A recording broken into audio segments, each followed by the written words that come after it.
Pada tahun lepas kita dapat Malaysian Book of Record lebih daripada 11,000 pelajar terlibat dalam Little Hajj. Itu dari segi angka, tapi yang paling penting sekali adalah kesedaran dan excitement pelajar-pelajar tentang haji itu sendiri.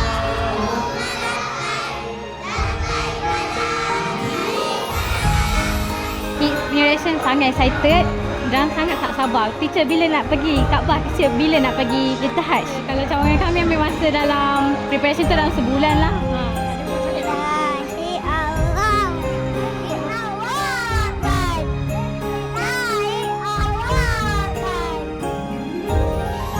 Pada hari ini kita mengumpulkan 104 tadika di sekitar Kuala Lumpur dan Selangor.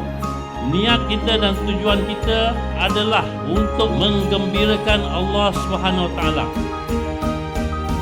Bila kita buat program ni, kita satu Malaysia, kita perlukan kesatuan hati, komitmen daripada pengusaha, guru-guru, ibu bapa. Segala puji bagi Allah, la haula wala quwwata illa billahil aliyyil azim, yang telah menjadikan Little Hajj sedekat bersama Little Caliphs. Tuan-tuan dan puan-puan, kita berikan tepukan kepada insan yang hebat berada di pentas 10 tahun bersama Little Hajj. Saya pun dulu graduan Little Caliphs juga, tapi zaman saya belum ada lagi Little Hajj ni. InsyaAllah harapan saya kepada student-student Little Caliphs, insyaAllah dengan program ini mereka lebih bersemangat. Satu hari nanti tanamkan niat dan tanamkan azam untuk betul-betul ke haji, insyaAllah.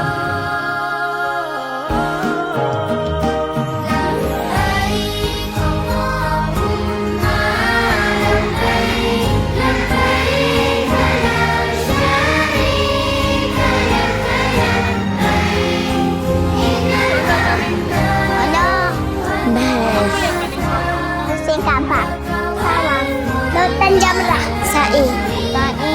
Buat sonyok bulai air.